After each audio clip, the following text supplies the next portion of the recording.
l'affaire de Général à la retraite, Ali Godiri, ne veut pas arriver à son dénouement. En détention depuis le mois de juin 2019, Ali Godiri a eu droit aujourd'hui, le 27 janvier 2022, à son procès en appel, après avoir été condamné, en première instance, le 22 septembre 2021 dernier, à 4 ans de prison ferme par le tribunal criminel de Dar el-Beida.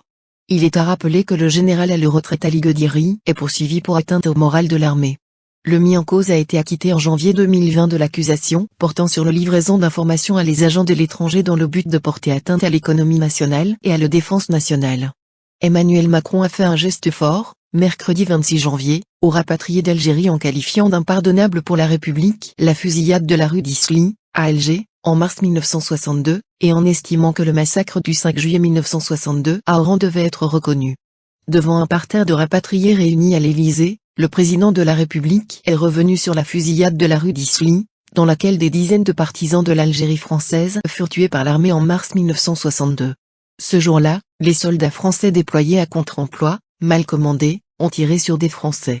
Les polémiques ne cessent de rabattre le Cameroun, pays hôte de la 33e édition de la Coupe d'Afrique des Nations. Un protocole Covid douteux, des terrains non homologués, une sécurité remise en question et des conditions d'accueil déplorables sont reprochés au comité d'organisation de la CAF et à la Fédération camerounaise de football. Cette dernière n'est pas restée sans voix, puisque le président de la FECAFOOT a mis les choses au clair. Samuel Eto'o a évoqué le cas du stade omnisport de Douala, qu'il juge conforme aux normes footballistiques. C'est sur la pelouse non praticable de Japoma que les Verts n'ont pas réussi à se qualifier au 8e de finale de la CAN 2022. Pour le président de la FECAFOOT, le terrain ne devrait pas être un inconvénient pour les joueurs. Notre équipe nationale s'est qualifiée pour les quarts de finale. Nous disputerons cette rencontre au stade de Japoma, à Douala. Le stade de Japoma répond aux standards internationaux. Le problème de la pelouse ne s'y oppose pas. Les footballeurs de bonne foi ne se plaignent pas.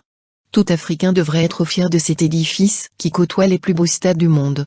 Tout n'est pas parfait en cette CAN, mais je vous prie de nous en excuser, déclare-t-il. Depuis qu'il est en poste, le ministre de Commerce, Kamel Reig, fait face à d'innombrables critiques. Après la hausse des prix, les épisodes de pénurie de divers produits ont vu le jour, suscitant la constitution d'une commission d'enquête parlementaire. Bien que son rapport sur la situation soit achevé, la mission d'information parlementaire sur les pénuries ne rendra ses conclusions que la semaine prochaine. Les députés, après le tenue d'une réunion, animeront également une conférence de presse où ils font expliquer le contenu de ce rapport. Outre les commerçants, au cœur de problèmes qui a suscité l'incompréhension et l'indignation des citoyens, se trouvent aussi les directions de commerce, les vilayas touchés par les pénuries. Selon Smaïl Quadria, le président de la mission d'information parlementaire sur les pénuries, dans une déclaration accordée à nos, la responsabilité est partagée.